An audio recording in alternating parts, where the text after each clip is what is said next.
Kita senya kuno, anak betul dulu. Pokoknya juga, apa dia dulu dulu kan anu timah. Itu tak ada waktu tak kena ada. Ya, tu bang nanti kita satu lagi kamna. Honda samira wala. Ani jolle. Muka kan abang kau din.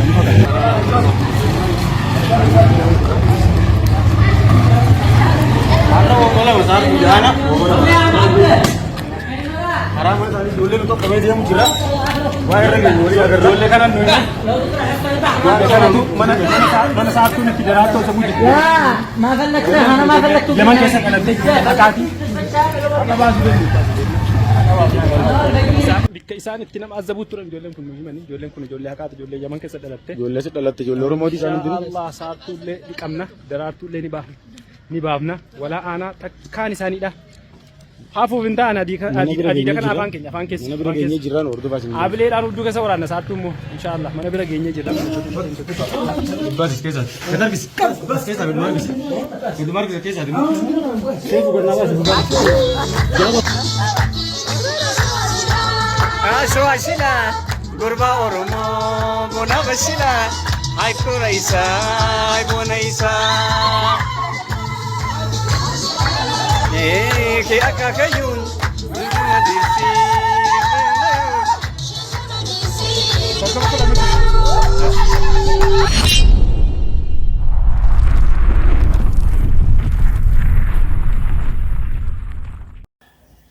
Assalamualaikum warahmatullahi wabarakatuh. Daawwattootaa fi hordoftoota reedii baabaa akkam nagaa fayyaa jiraattu sin jenna bakka jiraatan bakka nagaa taatan hundi keessanuu bakka jirtanitti nagaa fi rahmanni bakka jirtanitti nagaa sin jenna.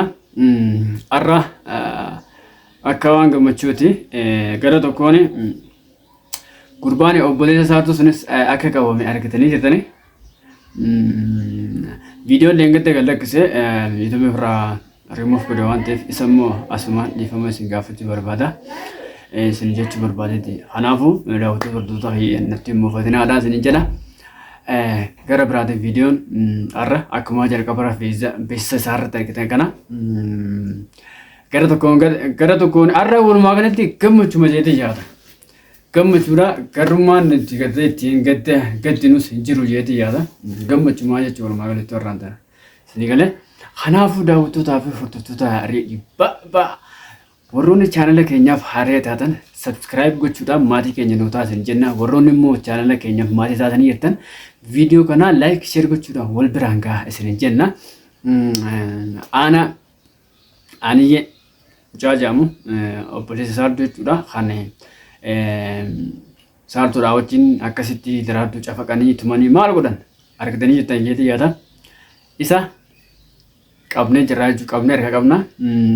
Waan isaa argataa jira. Walumaa galatti waan barbaadu san argataa jira. Argatuufis ta'a kanaafillee ni argataa jechuudha. Sigalee waan isaa argatu sun dursan namni gartee yooma gartee nama qaballee dhiiroo ani kuni har'a nama qabeeti jira. Boru ifii qabamuun ni jiraayi. Ifii qabamuun oolu har'a gaafa nama qabe immoo akkan ifiifillee boru hin miidhamne nama kanaaf ammoo yaaduu qabaa yookaan ammoo naaf hin qabaa je'ee silaa gaafa ofii nama qabu san rahmata nama saniif godhe har'a isallee gaafa qabamu rahmanni isaanii godhamaa jechuudha. Sanaaf harki harkaa waan deebi'uuf garuu gaaf saniinis daraartuu akkasitti qabanii saartuudhaa wajjin akkasitti haa godhan yookaan irni irra wayyaa ta'e saartuu aboo akkanaati namna wal dhalaati silaa'uu qabne nu harka jirti hin miidhini suutuma gartee suutumaan akkasitti maal haa goonu je'ee inni irraa hin dhoowwan yookaan saartuun irra wayyaa taate aboo ani akkanaati gartee mijoota akkanatti hin miinu akkanaa hin jenne. Kanaafuu hundi isaaniitu akkuma tokko warrootuma akka waliitiin Hanuma khanirra garaa hammaata. Hanuma khanirra gartee garaa jabaataa jechuudha. Kanaaf garuu akka sun gaarii hin turre gaaris miti. Osoo silaa xiqqishoo walumarra wayyaa ta'anii osoo silaa waliif yaadu jiraattee isaantu silaarra yeroo qabama kanatti nutis isaaniif yaannaa jechuudha. Garuu nuti akka isaan nama godhan sani hin goonu. akka isaanitti nama miidhaa ture san hin miinu. Suutumaan gaafannee suutumaan gartee gatteessifne wanni goona haa ta'u garuu immoo viidiyoo asitti yeroo argitan boonsaan yeroo sanitti aaree akkasitti utaalus akkasuma namoonni wajjin jiranis haalis gocha isaan raawwatan san irratti warri aaris baay'ee jiru. Warroonni gara keessatti nu dubbisanii gartee gocha isaan hojjetan kan irratti baay'ee illee aaranii akka aarasan akka aaranutti himan baay'ee jira. Kanaaf gaafa qabnu sanatti namoonni baay'een isin wajjin hirmaatanii akkasitti waliin bakka isaan jiran arguu dandeenye qabnee jirra jechuudha. Isaan keessaa nam tokko. Kanaafuu gara tokkoon gammachuun kana jedhee yaada. Inni lammaffaa immoo Sayidoon fuudhuu isaati.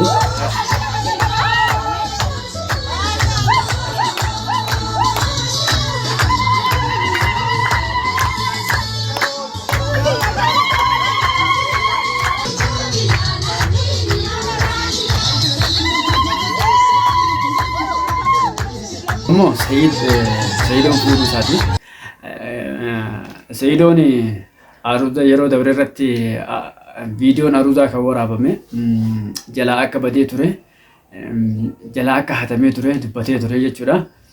Viidiyoon har'a gadi lakkifame kuni viidiyoo hanga muraasa gartee silaa yaasuu birraa irraa kan argamina fakkaata kuni viidiyoo namoota adda addaa irraa gartee funaananiitu har'a haga kana argatanii akkasitti uummata biraan ga'an jechuudha. Viidiyoon silaa kan waraabame viidiyoo guddaadha. Viidiyoo baay'eedha. Viidiyoo gartee kaameraamaanota nama 3 gartee kaameraa gurguddaadhaan kaameraa 4K gurguddaa kan qarshii gara walakkaa miliyoonaatiin bitamee sanii haa waraabame jechuudha. Silaa viidiyoo akkasiisantu viidiyoo babbareedaa akkasiisantu jalaa bade jechuudha. Miimooriidhaa wajjin.